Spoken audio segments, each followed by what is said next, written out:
I'm Jazz. Welcome back to my channel. This week's video, we are going to be baking something a little exciting. I saw this video on TikTok and it kind of inspired me to do something similar to what I've seen. We are going to be baking a focaccia, but we're going to be doing it like a sweet focaccia. And I'm so sorry if I'm butchering the way it's actually supposed to be pronounced. Let me be, I'm just a girl. Before we get started, if you find yourself always coming back to my channel, please make sure to hit that subscribe button so you never miss a video. Also, we can tell that I'm not in my normal setup / kitchen. If I'm in this location, then you can only assume that I'm cat sitting. I have the recipe up here. I'm gonna start off kind of going off of the steps from the recipe. So what I just did there was I grabbed the 2 cups of very warm tap water that we need. The only thing that I'm doing different is I'm gonna activate the yeast separately than just putting everything all together like the recipe says. I just prefer to activate the yeast separately, so that way I know that it works, and that way I'm not surprised if my bread doesn't rise. Bars. Later on in the process. The very warm part is kind of what's putting me off because yeast dies in both extremes, whether the water is too cold or the water is too hot. So hopefully I've done it right. Now we're gonna go in with 2 1/4 teaspoons of instant yeast. 1, 2, and 1/4. To that, we are going to feed the yeast in order to activate it. 1 teaspoon of sugar.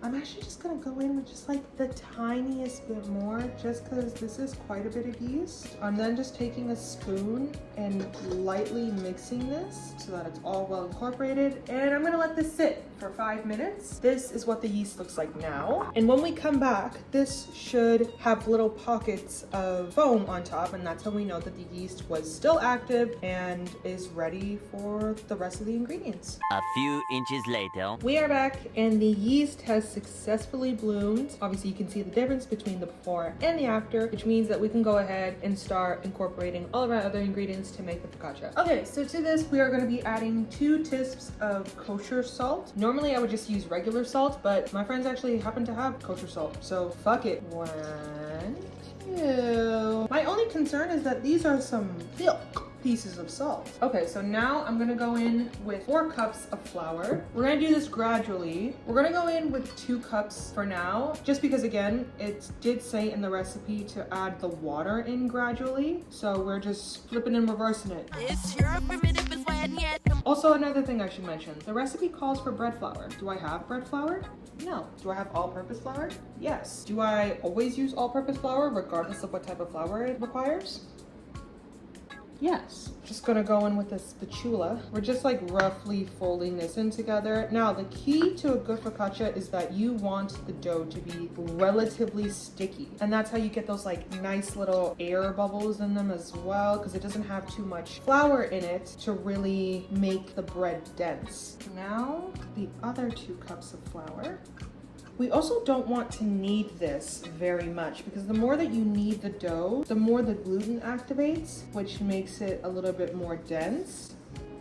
Oh, I beg your finest pardon. The rings are coming off because it's time to go in by hand. I'm also just being very gentle with my hands. It might not look it in the camera, but I'm applying the least amount of pressure that I physically can to really get all this together and making sure that I don't overwork the dough. Okay, now that it's kind of like this shaggy consistency where it's like a little bit stringy, not all the way incorporated, but enough to hold a form, we're gonna go in with 2 tablespoons of olive oil, and then we're gonna go back and knead. We've got extra virgin olive oil here.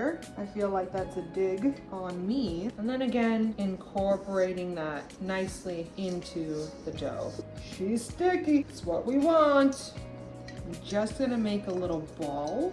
Pop her back in, cover her with some plastic wrap, and then love her, but leave her alone. Okie dokie, my dough is now nice and tightly sealed with some plastic wrap. We're gonna leave this to rise for 30 minutes. Then we're gonna come back, refold it just a little bit, and then we're gonna cover it again, but this time for an hour. Eventually. Oakley dokley. So it has been 30 minutes. As you can see, the dough has risen ever so slightly. So now what we're gonna do is carefully remove the plastic, and the aim is really get up underneath the bowl, stretch it out like so, fold it on top of each other, again like so, flip. We're gonna do that for another 4 or 5 times. So that was 1. Stretch it out, fold on top, 2. Grabbing that plastic again, resealing it so it can rise for an hour this time. Typically a focaccia is meant to take like a day to make. A lot of the recipes that I've seen, obviously this one isn't mine. I never use my own recipes. I either tweak them or just find a recipe that really works for me, and that's what I show you guys. This one is a same day focaccia. Typically a focaccia is left overnight and then made the next day, but I really want this today, so we're just gonna leave it there for an hour. Then we're gonna add the little fixins that's gonna make this even more delicious. 1 hour later. Okie dokie, it has now been an hour and the dough has risen significantly. So once again, we're going to ever so carefully peel off the plastic. And now this is where the fun part comes in. I have some Biscoff here, slightly melted. I put it into the microwave for 15 seconds. And what I'm gonna do is I'm gonna do a reverse fold so that we can fold in this Biscoff layer. So I'm just gonna place it inside like so. So I'm gonna take one side, stretch it, fold it in, turn it around, take the other side, stretch it, fold it in. We are going to stretch it normally and fold it in. Look at it drip. Oh my days. Quite all right. We knew that this would happen. So now we're gonna transfer this into our actual baking dish. This is my baking dish of choice. I don't have something with thicker corners, so this will just have to do. But I'm gonna take some of that olive oil again and sprinkle some at the bottom, and then with my hands, spread it around. Gonna grab our dough, and it says to flatten it, so we're gonna flatten it as best we can. It's not gonna cover everything, obviously, but we're gonna put the plastic over it again, and then we're gonna leave this to rise again for another hour. 2 hours later. All right, it's now been another hour, and the dough has risen once again. If you hear a fan in the background, it's because I'm meant to preheat the oven at 500 degrees, which is an awful lot. I got scared, and so I put on the fan because I could smell the heat, so I don't know if that's a good sign or not, but anyway, I'm just going to add some oil into my hand. Start, it's called dimpling? Basically, we're just gonna stretch this out. And while we do that, we're gonna use our fingertips to make these like little dimples into the dough. On top, I have some semi-sweet chocolate chips that I'm just gonna sprinkle on, pressing that into the dough as well. And then finally, the last thing that I'm gonna add is some brown sugar, just sprinkled on top. Beautiful. This is our sweet focaccia bread. I'm gonna take this and put it into our 500-degree oven for 15 minutes. I don't think it's gonna need more. This bitch is hot. God damn. Like I said, in the oven for 15 minutes, and we will come back to see the final result of the bread. All right, my lovely viewers and subscribers, ideally you should be both, the focaccia's done. I had to let it sit for like 15 minutes because this bitch was hot.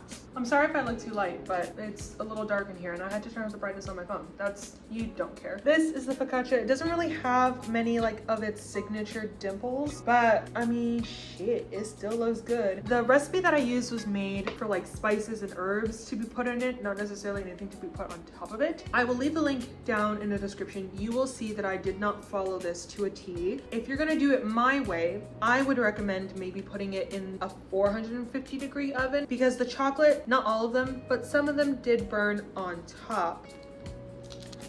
She is cooked on the inside, which is ideal if we're gonna be eating it. We obviously have to do a taste test. It is unbelievably fluffy on the inside. I wish the outside was a little bit more on the crispy side. The next time I do this, and if you decide to do this, put some butter on top of it. I think that will really add to the flavor and help with the crispiness of the actual outer layer of the dough. But other than that, like, she's really good. She's really good. That is it for this week's video. I really hope you guys enjoyed. Again, if you aren't subscribed, just subscribe, babes. You know you want to. Like the video if you enjoyed, and I will see you guys in next week's video. Bye!